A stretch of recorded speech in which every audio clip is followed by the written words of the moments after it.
Shabbat Shalom. I'm so happy for Shabbat. It has been quite a week. How many people were outside breathing the fresh air this week? Yeah, did you smell the smoke? Yeah. Did you see the air that you were breathing? All right, I'm so glad today, you know what, the skies look a little clearer, the sun shone a little brighter, and the air was a little crisp and cool this morning. Our study today is entitled Storms. Storms. How many of you have experienced a storm? Yeah? Now, I'm not talking about watching from inside. I'm talking about being outside in the middle of a storm. Yeah?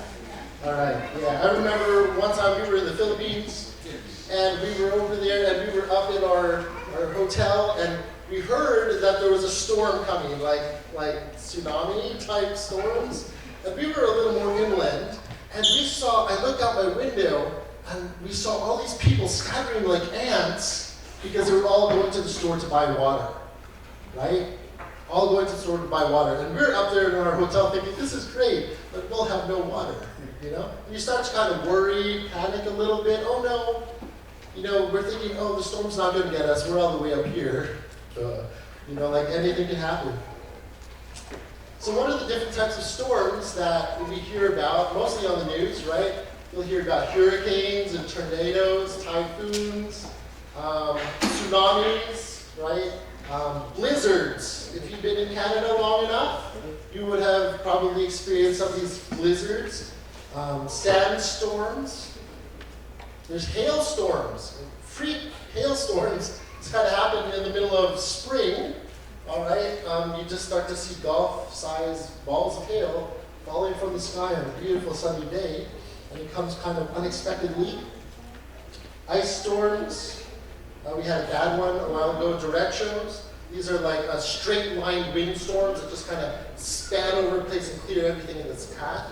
We had one of those not too long ago. Squalls, if you're out on the water, then that's the sort of storms you want to stay away from, those big windstorms on the water, creating these big waves.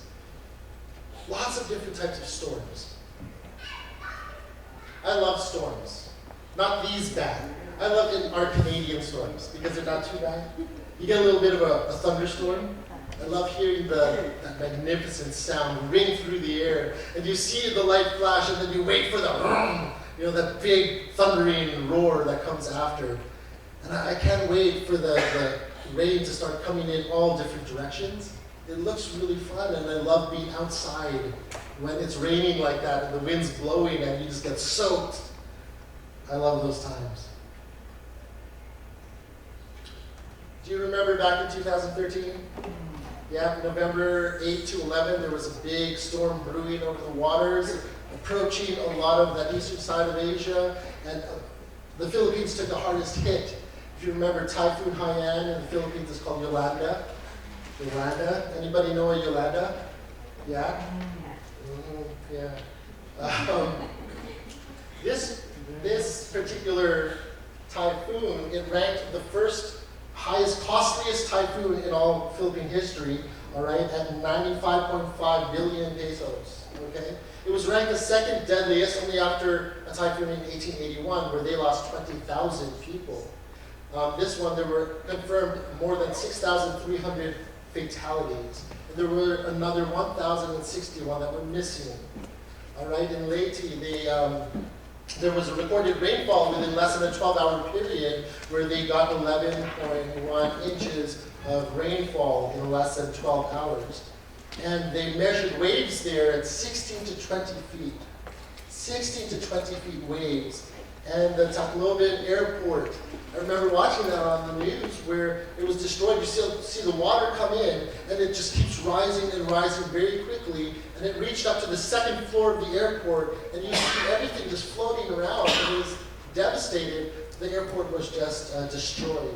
So there was a lot that they needed to recover from. There was a lot of trauma that they had faced. There were a lot of people that were affected by this. Here, we're sitting over in Canada and we're thinking, oh, well, the storm didn't really affect us. But for anybody that still has, this was the home for many of you. Many of you came from the Philippines. And to think my home is being devastated and there are still my family and my friends back home that are dealing with this storm that's coming their way, we feel helpless on this side of the world. Thank God He gave us an opportunity through our ministry to be able to help out, because I know a lot of us wanted to do something to help out. And we were able to gather funds and transfer everything over there. So the full amount of whatever we gave was able to help people in need. And we partnered together with our Philippines counterpart, the Connections Ministry in the Philippines, and some of our partnering ministries there to help on the ground people get their life back. There was one little village that lost a church and a lot of houses, and we were able to assist in providing the materials and the manpower to actually go there and help build them proper dwelling places. And the homes that we built for them, they were a little bit stronger because we didn't want to just give them the same sort of shack living that they were living in that got blown away by the storm. When you build for them, you want to try to offer something a little bit more, that hope again, after the devastation that they got. You want to be able to minister in a way that says, listen, we do care about you, and there is a God that protects you, and He loves you, and He's strong. Stronger than this house. And He provides everything that you need, but all we can do is provide this for you now.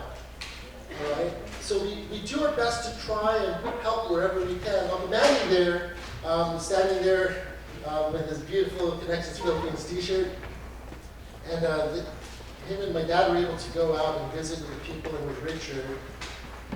And there were enough little dwellings we put together, and they coined it Connections Village in Cebu. Okay? I'm sure if you want to learn more about this, my dad and Uncle Manny, they will tell you the stories. They will tell you everything about this little village. But the best part, it wasn't about the houses and the buildings, and that was a great effort. But the best part was to see the smiles on people's faces afterwards. That no matter what storm they've gone through, no matter what they had suffered, no matter how much they had lost, they knew that there were people that loved them, people that were taking care of them, people that were trying to bring hope back, to restore them. Okay? We all need a little bit of that in our life, don't we? When we face some hardship, all we're looking for is a little bit of hope, a little bit of light. All right? So when we do things like this, I didn't get to see these people face to face yet. I hope one day I get to go to the village and talk to them and let them tell me their stories, you know? And that's part of it. It's about being with people. Even though we couldn't be there physically, we wanted them to know that there's a God that is there with them, that loves them, even if we can't physically be there with them.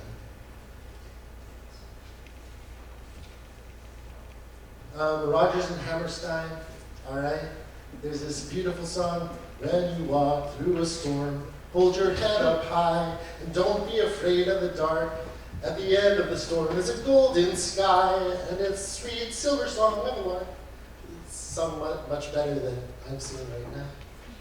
Walk on through the wind, walk on through the rain, though your dreams be tossed and blown. Walk on with hope in your heart, and you'll never walk alone, you'll never walk alone. I remember hearing the song as a little kid. What did I know about storms? What did I know about hardship? I knew nothing. But there was something beautiful about this song that stuck with me my entire life from the time I first heard this song sung. Hope. Walk on with hope in your heart, and you'll never walk alone. When we go through a storm, sometimes it feels like it's us against the elements, right? And you're looking for some shelter. You're looking for somewhere you could run off to where you're going to be safe. Oh, there was a picture I saw on social media this week. There were people in a swimming pool, and it was raining, and they were all huddled under an umbrella. I don't know. We all deal with things a little differently, don't we? So we're going to look at a story in the Bible very quickly. Have you heard about Noah and the ark? All right, even if you haven't read the Bible, I'm sure you've heard the story. Noah and the floating zoo. Okay, and there was this great flood, and the story here is found in Genesis chapter 6 through 9. So if you've never read the story, I encourage you to go home and read these few chapters, Genesis 6 through 9, so you get all the details of Noah's story. Now here's a question. Why did Jehovah God send the flood in the first place? Anybody know? Evil and wickedness was all over the face of the earth. It was rampant everywhere. Okay, so God wanted to destroy all the wickedness and cleanse the earth of all that wickedness. Okay? So that's what was happening in the world at that time. It was just everywhere you went. People were living their own way, completely against the ways of God. In chapter 6, verse 4, I'm not going into this too deep, but you're going to read a funny word there, and it talks about the Nephilim. And I want you to go and ask God about, who is this Nephilim? Very quickly, they said the sons of God came together with the daughters of man, and they produced this Nephilim. Okay, and the Nephilim were the strong, mighty men that completely changed the face of the earth, and they were powerful, mighty, strong men. All right. Sometimes they were called giants as well. Okay, and they just completely changed the face of the earth.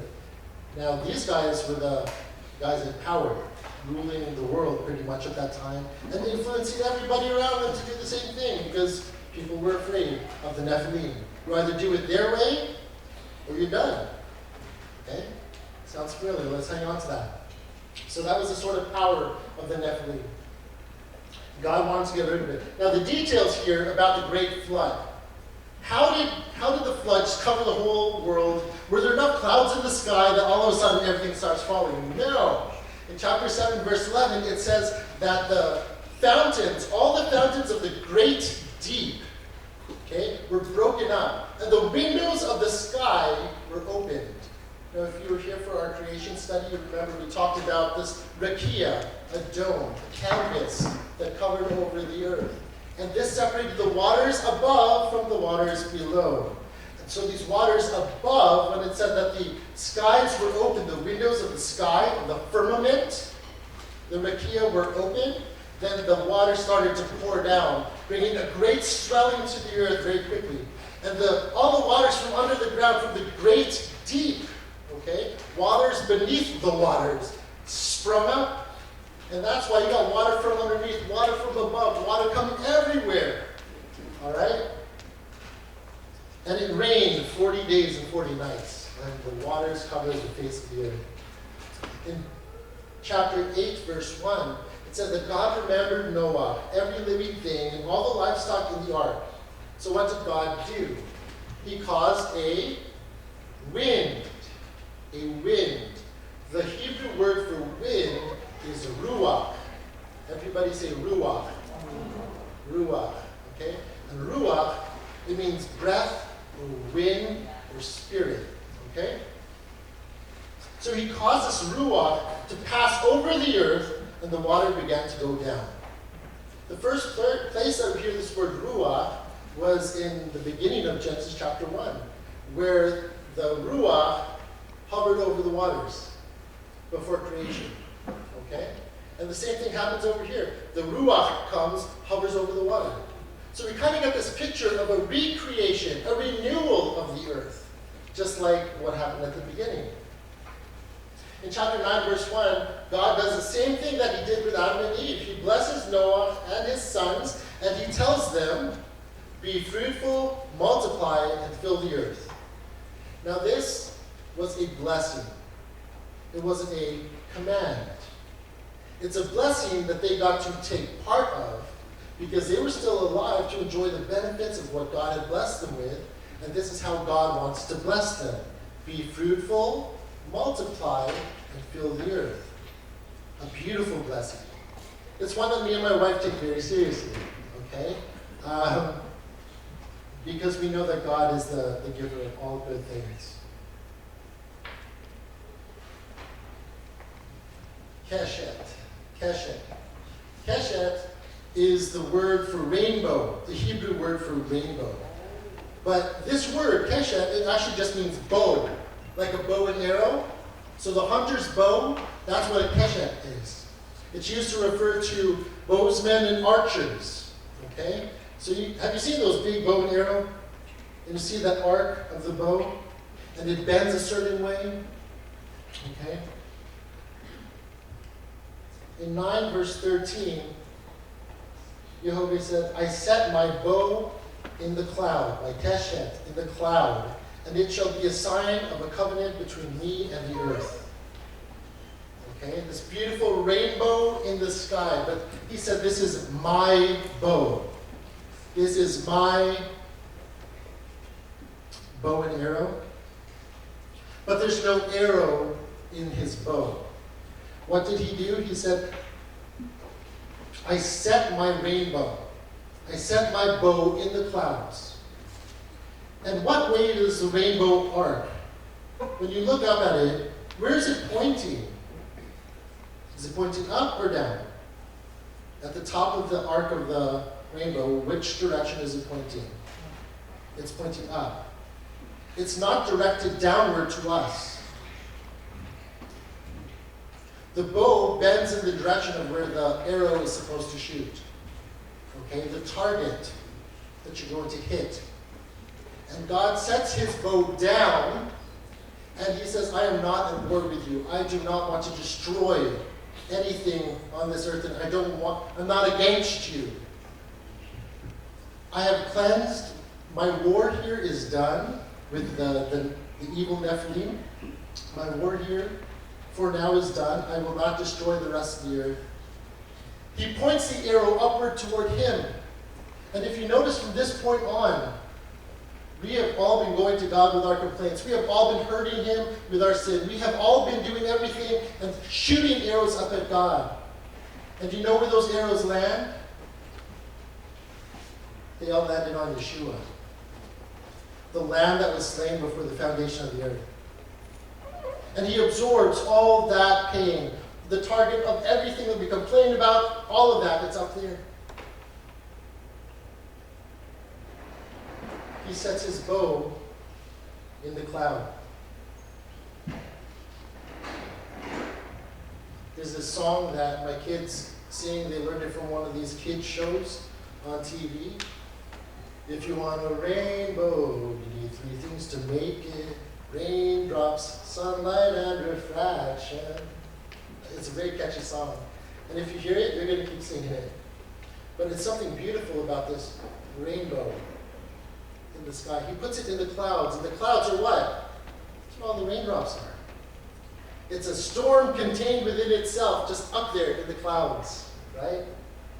So you need raindrops, so that's in the clouds. You need sunlight, which shines out at the end of your storm. Okay?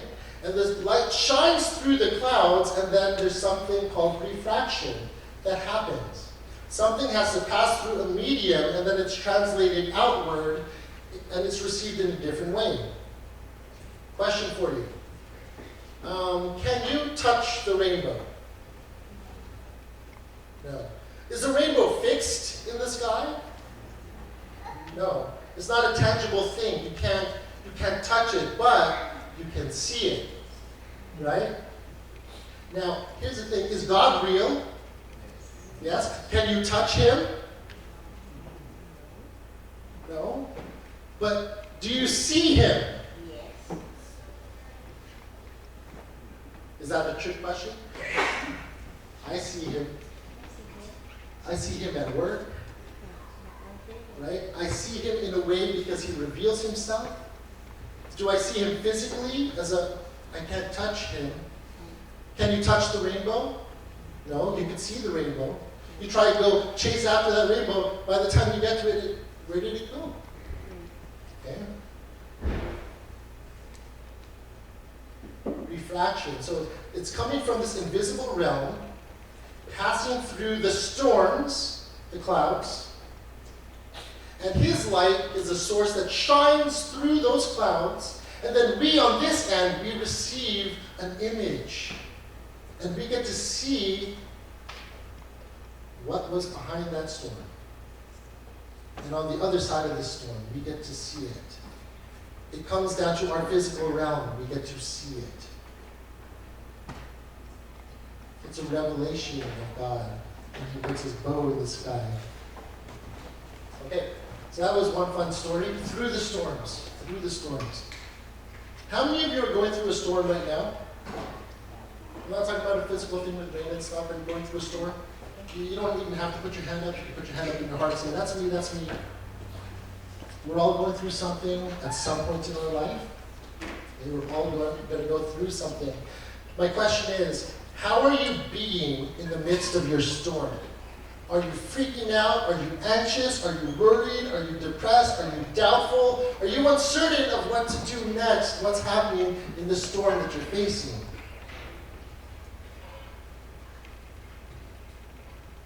Here's another story of another storm that happens in the Bible. The account is found in Matthew chapter 8, verse 23 to 27. Yeshua boarded the boat, and his disciples followed him. Then, without warning, a furious storm arose on the lake, so that the waves were sweeping over the boat. But Yeshua was sleeping. So they came out and roused him, saying, "Sir, help! We're about to die!" He said to them, "Why are you afraid? So little trust you have." Then he got up and rebuked the winds and the waves, and there was a dead calm. The men were astounded. They asked, "What kind of man is this, that even the winds and sea obey him?" Now, in all fairness, this was pretty early on in Yeshua's ministry. All right, they had just started following Yeshua. If you remember Matthew chapters 5, 6, and 7, we refer to it as a Sermon on the Mount, where most of Yeshua's teachings are put there. So 5, 6, and 7, and this is the next chapter.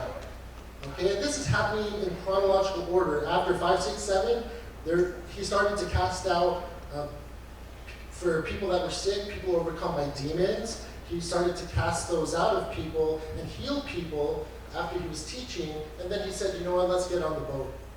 We're going to the other side. Okay.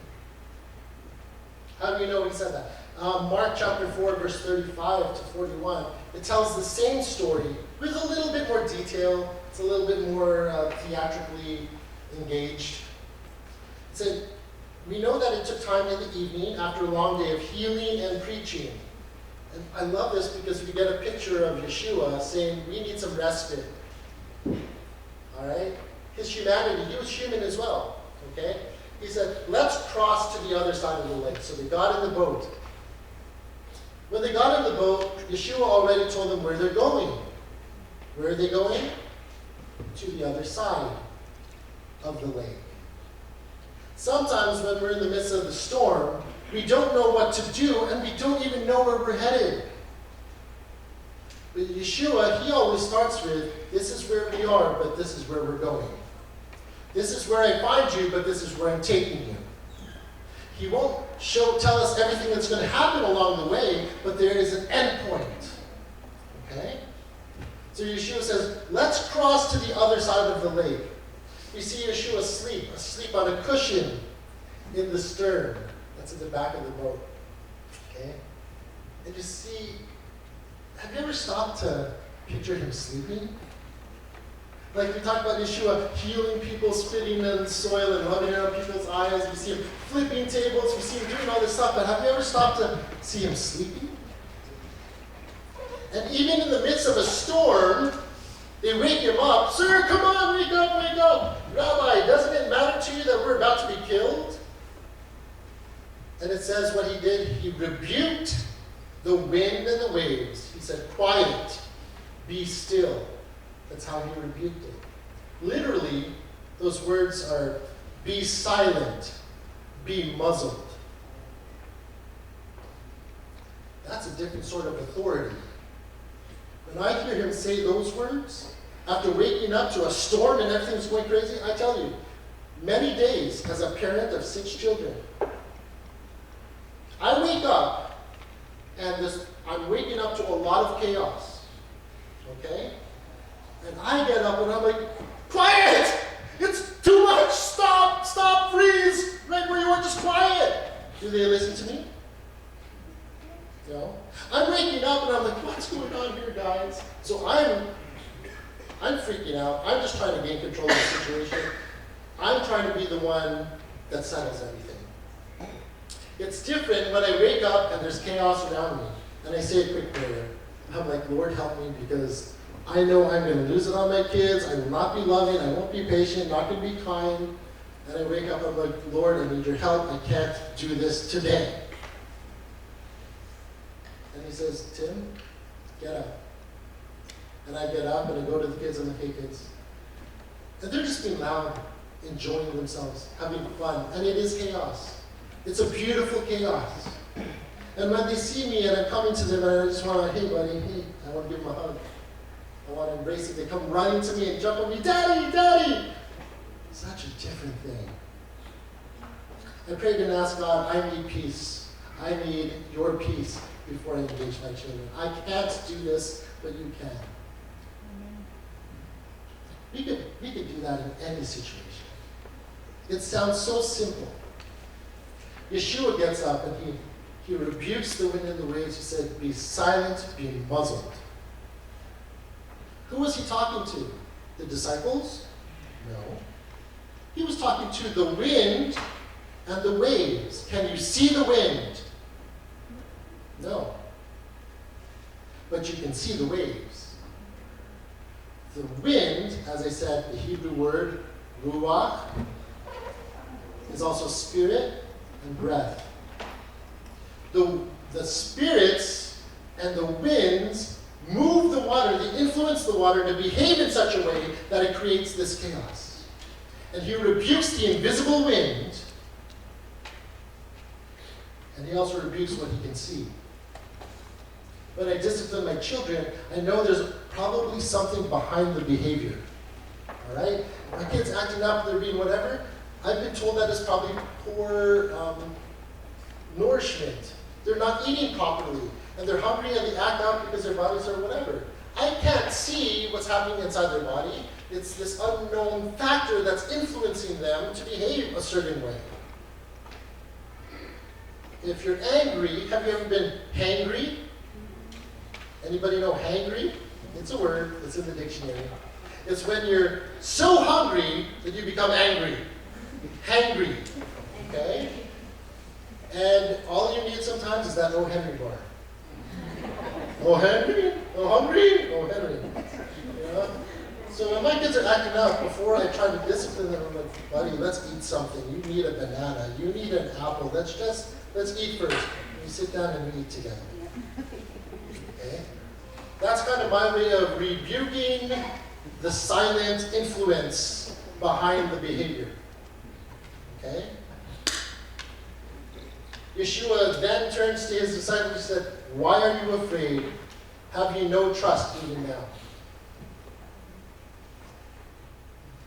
When we become so agitated ourselves, and we're the ones creating chaos, okay, you need to stop yourself. And it's hard to stop yourself when you're angry. It's hard to stop yourself when you're anxious. It's hard to stop yourself when you're afraid. You just kind of keep spiraling in that hidden storm of your own.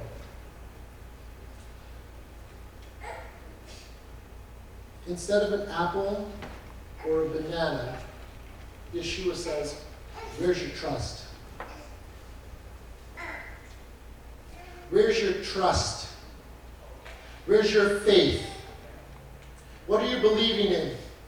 Do you believe that these waves are going to come and kill us? Do you really believe that? I'm here. I'm with you. Have you not seen what God is doing? Have you not seen how God has led us? Have you not seen? I told you we're going to the other side of this lake. Are we there yet? No.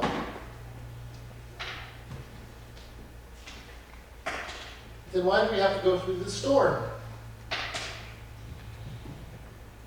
It's in the storm where we get to see this invisible realm. We get to see the effects of this invisible realm.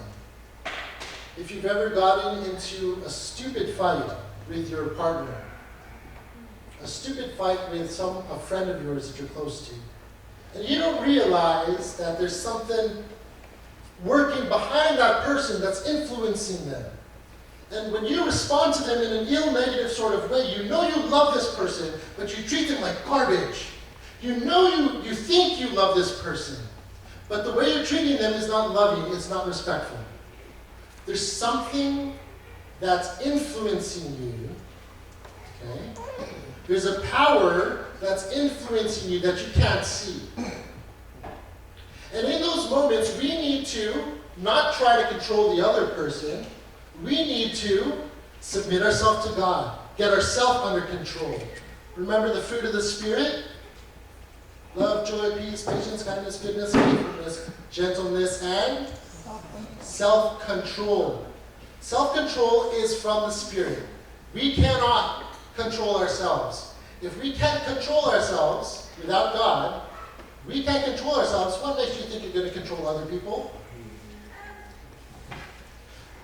If you're not in control of yourself and you try to control other people, guess what? You become the invisible force that causes that person's behavior a certain way.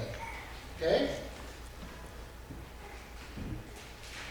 We're talking about an uncomfortable thing. I didn't even think we were going here today. But there's always something behind what you think you see with your eyes. There's always something else brewing. And when you find yourself in the midst of the storm, I want you to stop and ask yourself, Lord, I don't know what I'm dealing with right now, but I trust you. I trust you because you see all, you know all, you can help me navigate through this storm. He'll take you through the storm. He didn't say he's going to take you out of the storm. In the midst of all that, Yeshua could have been like, hey, you know what? I'm done with this storm. Let's take this boat and fly. He could have, if he wanted to. If he could command the winds and the waves to be still, I'm sure he could have levitated that boat into a much more peaceful place, right? But he allows us to go through the storm. There must be a reason. When there's a crisis ahead and you know you're facing something, I want you to gear up. All right? If you see the storm clouds coming in, you're going to dress differently, aren't you? You're not going to wear your nice, pretty shoes. All right? You're going to wear sensible shoes in case it starts to rain. You're probably going to grab an umbrella. Maybe wear your jogging pants instead of that pretty dress or your nice slacks. You're going to dress accordingly for the storm that's coming.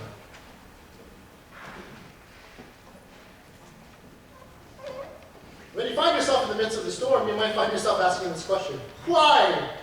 Why do bad things happen to good people? A lot of the time you don't realize, if you know the show, he made some bad choices himself. All right? And he's blaming everybody else. Why do these bad things keep happening to me?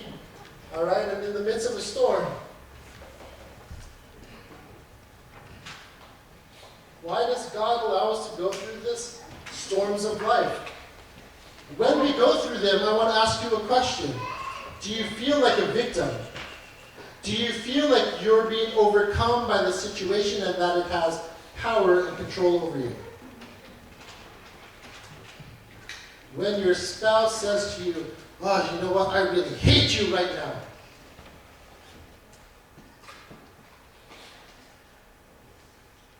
You're not allowed to hate me.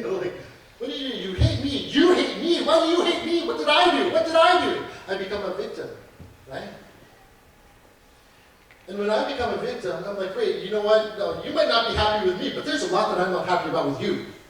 And then you start spitting stuff. You didn't even have an issue before the thing began, but you stored up a storm yourself. Okay? And there's this invisible thing that happens. We start attacking each other with whatever's stored up in our heart. Oh, he left the toilet seat up again. That's one. Oh, she squeezed the toothpaste in the wrong section. That's two. Oh, he didn't clean the dishes after he ate his meal. That's three. But I'm not going to say anything because I'm a good Christian. I'm not going to say anything because I am full of grace. I'm not going to say anything because, you know what, I wouldn't do that. Little did she know, he's making a list of his own. She went shopping again. She looked at that guy a little too long, the one at the corner with his shirt on. What's that about groceries? Spent too much on the groceries. All right. He's making a list himself. And they wait for that perfect time where the thunder hits, and you see a lightning strike, and you're waiting for the thunder to go, and all of a sudden they just start spitting the rain at each other. Raining down insults, raining down hurt, raining down all the invisible stuff they kept inside. Didn't know that it was going to be pouring out fuel at the wrong time, adding to a firestorm, so to speak. All right? What do you do in the midst of that storm? When we trust God, and we believe in Him, when we trust Him, we would listen to what He has to say. And one of the things He says is, if you love me, you'll obey my commandments. If you love me, you'll follow what I'm teaching. And I teach you forgiveness. When you forgive the other person, you let go of all that ammunition. You have nothing to shoot them with. All right? Because forgiveness was there. Some people feel like, why is God letting us go through this? Why isn't He saving us? Why isn't He whatever? You know what? God forgave us already. Stop and think about it. Before the foundation of the world, He already had this plan of salvation, a plan of forgiveness. So He doesn't come condemning. He had the plan. And when Yeshua came and died on the cross, that plan, man, He said, it is finished. It's done. The forgiveness is here. So He forgives, and we're reminded of this rainbow in the sky. God's not against me. He put down His bow. There's no more ammunition towards us. There's no more condemnation for you when you believe in Yeshua and you trust what He has done and you follow and you walk in His way. This is the life that He wants for you. You want a better life? A more abundant life? Better by God's standards, not the world's standards. You might think, oh, I'd have a better life if I had more money. I'd have a better life if I had a bigger house, nicer car, whatever. I'd have a better life if I had no debt. And you won't be happy until all these things start to happen for you. God wants you to have an abundant life. Right where you are. Today. Right now. And you get that nowhere else except for when you are with Him. Because He provides everything that I need for life and living. I trust that. I depend on Him for everything that I need. So why does He let me go through a storm? To remind me that I'm not the one in control. He wants to put on display, just like Yeshua, that He's the one that's in control. You hear that little chaos of children out there? Oh, we love them, bless them. We have to pray and bless them. But with the same sort of spirit that is in them, that moves them, we pray that they will be the one to go out declaring the same message of God's goodness, His faithfulness, right? His forgiveness for all mankind. He's going to use that generation. All right? I believe it. My dad's getting old.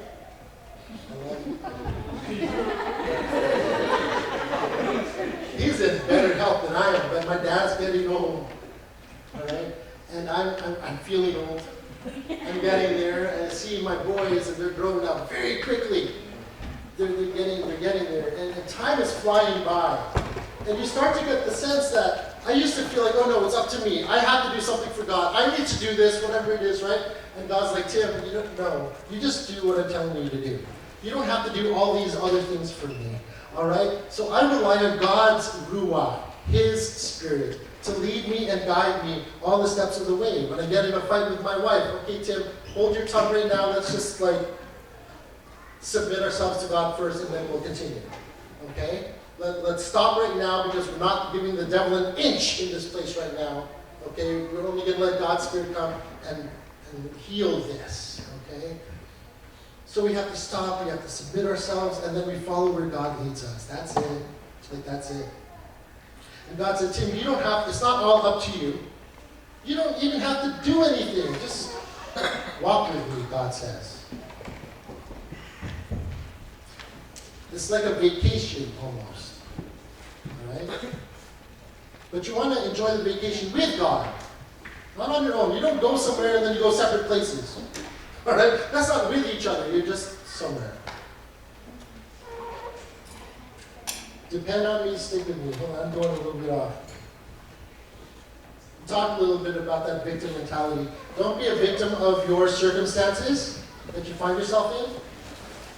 Oh, poor me, poor me. Oh, it's so hard. Oh, I can't do this. Yeah, you know what? You can't do it, but don't think that anything is impossible for God. All right? You're a victim of your circumstance when you leave God out of the equation. Okay? You're a victor over the circumstance because you're walking with God and He's still in control of everything. If this sounds foreign to you, I pray that you discover it very soon. I really do.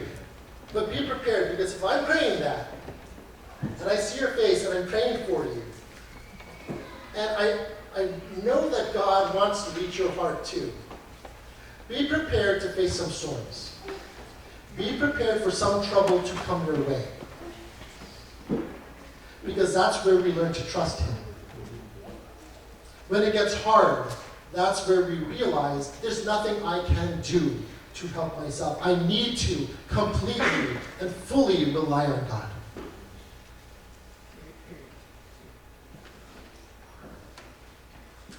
I mean, really, that's the message. Like, that's the most simple. But how can you trust Him? How do I know that I can trust Him? How long have you been a believer? Let me start there.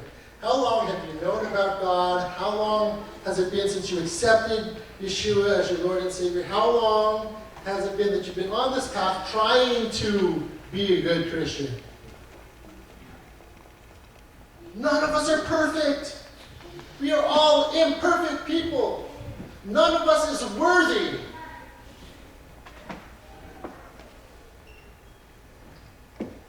But God loves us. And He wants more for you than you want for yourself.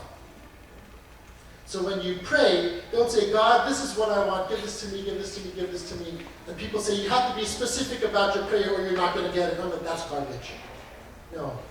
I say, God, show me what you want. Show me your way.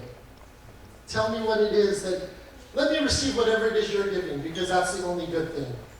Every good and perfect gift comes from Him and Him alone. All right? Somebody else might flatter you and you think, oh, I could go to you because you seem to like me. Flattery. Man, I don't even have a message. I'm just talking.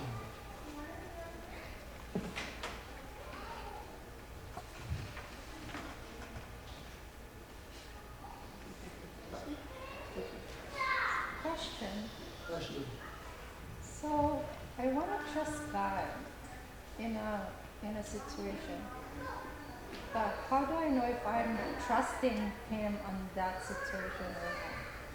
Because I know it's like, oh, you give up this and this, then I know that I'm trusting Him, but I don't know. That's a good question. How do I know if I'm trusting God? When we ask ourselves the question a lot of the time, the answer is already there. How do I know if I'm trusting God? You'll know, because to trust Him is a conscious choice. It's a decision that you make. And it's one where you say, okay, I trust you, God, I'm getting out of the way. I trust you, God, I'm not in control. I trust you, God, I will go wherever you send me. However this turns out, I know that I'm still walking with you. So I'm putting my faith in you and where you're taking me. I'm not saying you need to fix this storm that I'm in right now. I think that's the confusion. A lot of us think, I can only trust God if He fixes my current situation right now. If God would only do that. You know, sometimes the height of the storm passes, situation's still the same, nothing changes, but your attitude, your heart changes. If you stop fearing. Sometimes we stop caring about the problem, and funny enough, that problem, it seems to go away, but nothing's changed except your attitude. We don't see the attitude, but we see the results. We see the change in your countenance. We see the peace that comes over you when you decide to surrender and give it all up and trust God. think the reason why we're not trusting God is because we do not know Him. We don't read the love letter, which is D-I-B-L-E. And there are 365 verses in the scriptures that says, do not fear. How many days in one? 365. Each day we're being reminded not to fear because our God is faithful. And how many promises? More than 7 promises. If we read all the promises, we read the promises, there's so many promises, and we don't trust Him because we don't know Him or we don't know what His promises are. Sometimes we have our own idea of who He is, okay? And we say, well, I can't trust Him. How could you trust what He says in His Word? It's just a book. Okay, your choice. It's up to you. I'm not going to force that down anybody's throat because my God, He never forces Himself on you. But He wants to reveal Himself. And He'll do that in the midst of the storm. Right? There's a difference between knowing about Him and actually knowing Him on a personal basis. Okay? Many times we tend to just listen to someone and say, oh, okay, I learned about Him. Personal experience, personal encounter with Him is not an exchange for anything. You cannot trust someone you don't really know. So when God reveals Himself to you, He's revealed Himself to you. Not your spouse, not anybody else. In that moment, the way you see Him, it's like looking at the rainbow. Nobody sees the rainbow the exact same way. Because you perceive it from your own eyes. And we could perceive God in our life when He works because we've trusted and we've allowed Him to work in our life. That's the thing. Like I said, He won't force Himself on you. But when you allow Him to move, man, that's where we start to see His promises coming true. That's where we get to taste and see that the Lord is good. one of them. 1 John 4:18 says, perfect love is fellowship. You know that God is love. You should know God. There's no need to fear God. His love casts out fear, amen? And we know Him. That's where the trust comes, and we start to experience that. It comes with time.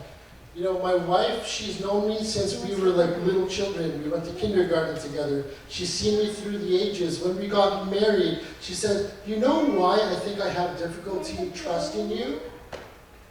It's because I don't respect you. For a man, that kills you. You know what I mean? That's like a man saying, I could never love you. You're so unlovable, nobody's going to love you. A woman feels that in her soul. When a man hears, I don't respect you, that kills a man inside. And I realized my wife didn't respect me because she had an idea of who I was based on my past. And she created her own thoughts about me, her own perceptions of me. And it wasn't until she spent more time with me that she came to discover that I do love God, that I do trust Him, that I'm not trying to prove myself to mankind, because you know what? I want to stand before God, not other people to be judged. And it was only then, when she saw my trust and faith in God, that she was able to come alongside me and walk with me, and we're finally, after 13 years of marriage, we're finally on the same page. It takes a long time sometimes. But it'll only take as long as it takes you to learn a lesson. If you wonder, why do bad things keep happening to me? Why do I keep going through these storms? When do I catch my break? Learn your lessons faster. Why is God letting you go through the storm? Because He wants to teach you how to depend on Him. That's it. And we're worried about, but what do I need to do? He says, trust in me. That's it. It can't be that easy. No, it really can't be that easy. He goes, no, following me is that easy. It's that simple. You don't need to do anything. There's nothing you can do. I'm doing it all. And I said, you're coming with me. You only make that destination if you trust. Otherwise, you give up and you give into the fear of that storm. And you get stuck in that storm and it keeps pounding you down. What can I do? That's the whole point. God says there's nothing you can do. Trust me. That's why he lets us go through this storm. Job 37. Remember Job? Man, he lost everything, right? Hasatan went up to God and asked for permission to try this guy and tempt him and put him to the test because he was a man that loved God. And he said, no, he only loves you because he has everything he needs. But if I take all that away, watch, he's going to curse you, right? So that's the story of Job. And in this part of the story, we get this beautiful picture in chapter 37 about God. And it likens him to the elements, okay? It's very poetic in its form. And chapter 37, verses 5 to 7 and 13. God thunders wonderfully with his voice. He does great things beyond our understanding. He says to the snow, fall on the earth. Likewise to the light rain, also to the downpour. He brings all the human activity to a stop, so that everyone he has made can know it. He allows the storm to come. What happens when the storm comes? You hide inside. You realize you need shelter. You're relying on shelter. You didn't put that shelter there. It's not yours. You're depending on something else. So all human activity stops in the midst of a storm, and he wants you to stop. He wants you to be still. Just like Yeshua rebuked the waves and the wind, he also rebuked the disciples, didn't he? Where's your faith? He wants you to stop. Verse 13, he brings them forth on earth, sometimes to punish, sometimes to express his grace. In the story of Noah, he did both of that, didn't he? He punished the wickedness and everything that was not of him. And he also expressed his grace when he put the bow in the clouds. Come on, isn't that beautiful? That story was found right there in the beginning, right there in Genesis. All right? You know, the very next thing that happened after Yeshua got to the other side of the lake, this is where they were met with a man possessed by demons. All right? A legion. We are legion. And the very powerful two men, actually, came out of the cave. And they were dwelling there, and that's where he cast out those demons as well. So there was the natural activity of the world with the wind and the waves that they witnessed Yeshua do. And the next thing he did, he expelled the demons, freed these men of the demons that tormented them. And those demons fled from the two men and went into a horde of pigs, and the pigs ran into the ocean. So God also commands that spiritual realm. He is God over all that. He is King of kings, Lord of lords. He is in control and command of everything. Okay? And even the wind and the waves obey him. I love this verse, what Jehovah does for his people. Here in Isaiah 43, verse 2. When you pass through water, I will be with you. When you pass through rivers, they will not overwhelm you. When you walk through fire, you will not be scorched. The flame will not burn you. If you're afraid of what this world might do to you,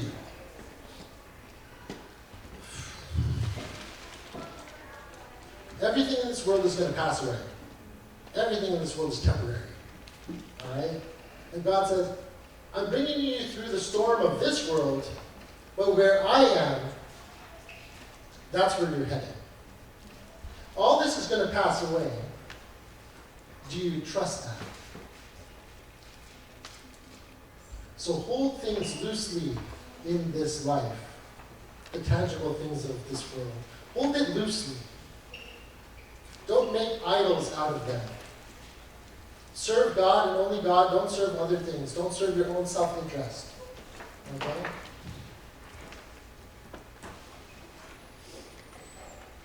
Why should we do this? Well, I can only speak for myself, friends. I've come to trust God in a powerful and mighty way. life-changing ways, and I won't share all the stories today. There are too many where God has revealed himself time and time again. He is so good, man. I get overwhelmed by his goodness. I don't get overwhelmed by my life situations anymore. He is so good. Man, and this is what I want for all of you. I want you to taste and see how good he is. How mighty and able he is.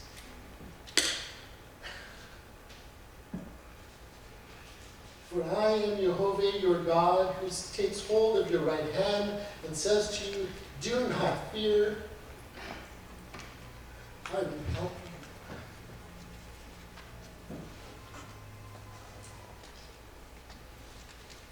Sometimes that's all we need. We need that little bit. We just need to be reminded that he's there to help you.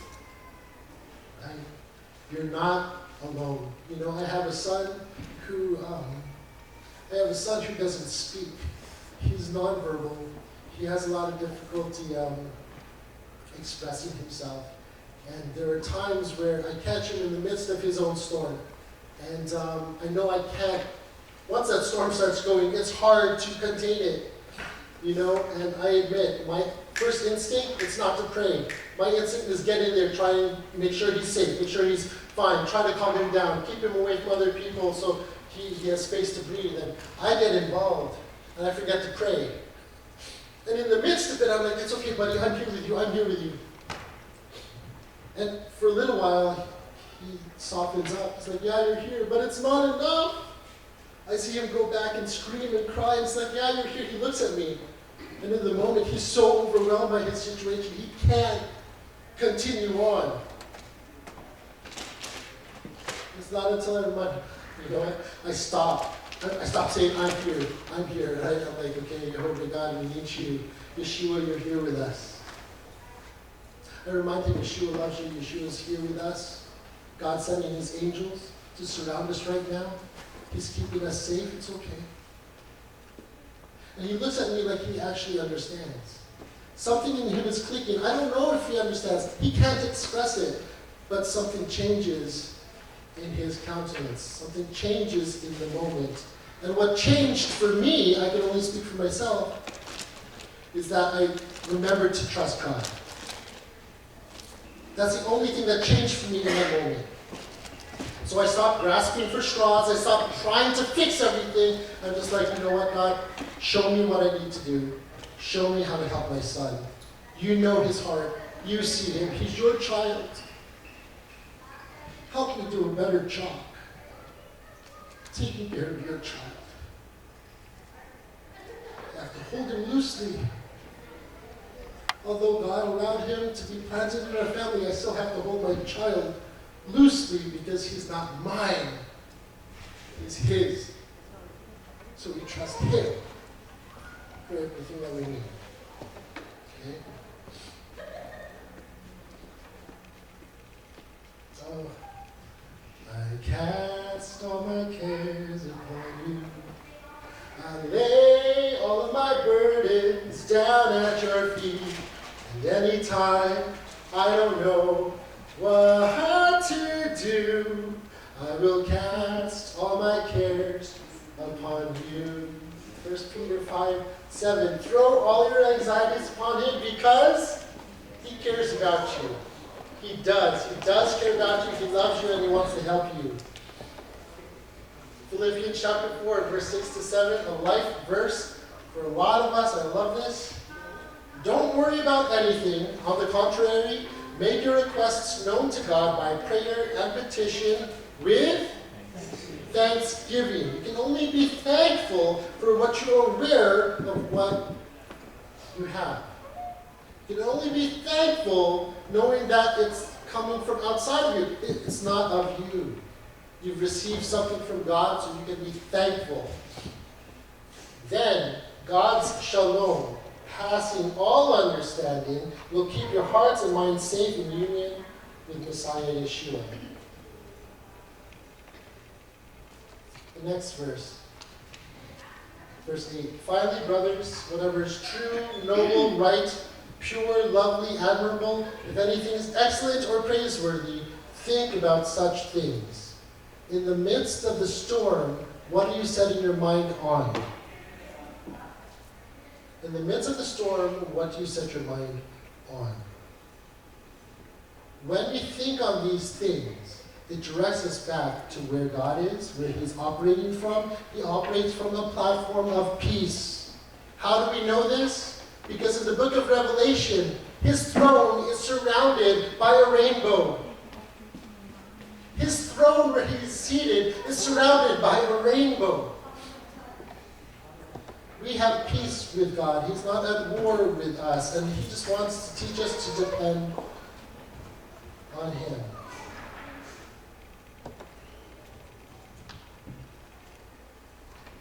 This verse has carried me and my wife through so many things.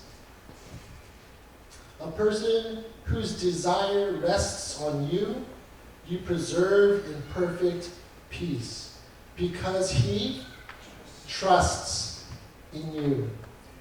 Trust in Jehovah forever, because Jehovah, is a rock of ages. I still like it in the New King James Version best. You will keep him in perfect peace, whose mind is stayed on you, because he trusts in you. Now, you might be wondering, okay, Tim, that was a lot of slides and a lot of nice verses. If there's one thing I want you to walk away with today, no matter what you're going through, no matter what challenges and trials you might face in life, it's this verse right here. Isaiah 26, verse 3. You will keep him in perfect peace, whose mind is stayed on you, because he trusts in you. Brothers and sisters, how do you know if you're trusting God? How do you know if you are? Believe me, you'll know when you're trusting Him. Because you make that choice. And He'll carry you through a storm. And at the end of that storm, you see His rainbow over your life. And you say, wow, that was all God. I know it was all God because I didn't do anything to help myself there. God did it. And He'll teach you how to trust Him. All right? God works with people. God works with people. And what God works in people? Through people? Yes, absolutely. He uses agency. He will use anybody that is submitted to His service. He even uses people that are trying to work against Him.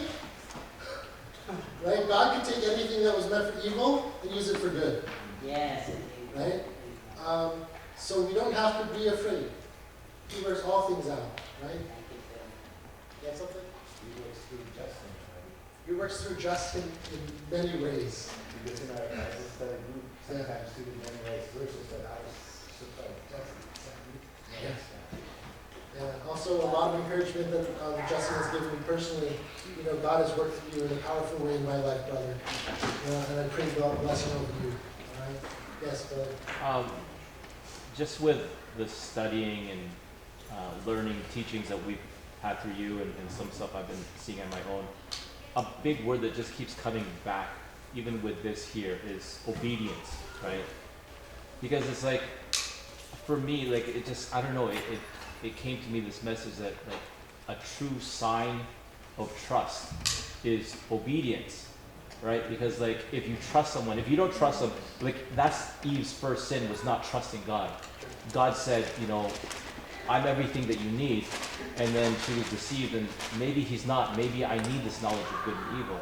She lost trust and she didn't obey, right? So like, obedience is just that sign of trust. If you really, it's like the fruit of that trust. Exactly. Right? Yeah, that's what happened. Like, it's just that sign that when you trust God, just we obey. We obey everything that He tells us to do. That's right. It's like that's how children, when we trust our parents, we'll follow them because they know it's good for us, right? Unless proven otherwise. One more thing. Because in the Bible it also says, the fear of the Lord is the beginning of wisdom. And we need wisdom today. And once you obtain that wisdom, then according to Paul in Philippians 2:12, you can work out your salvation with fear of God. That's What right. does that mean? Not to work for your salvation, but to practice, apply everything to the Lord God saying. He says, do not fear, trust the Lord. Just do it. Yeah, that's really good. Do not fear, trust in the Lord. Friends, God wants to walk with you. Do you believe that? Do you know that? Yeah. And right now, every day, every time He wakes you up and He gives you ruach in the morning, that breath that you breathe in the morning, know that that breath comes from Him. So live a life of thanksgiving, right? How do we thank Him? Every breath that He gives us, we return back to Him. In all that we do, we give back to Him. All right? And He continues, He sustains you. He gives life, He sustains life, and He has a purpose for your life. All right? And let Him move and influence you to do His good deeds. All right? So that others will come to know who He is. It's not about us, it's all about Him. All right? That's good. May the grace of our Lord Yeshua and the shalom of Yehovah our Father be with us all. Amen.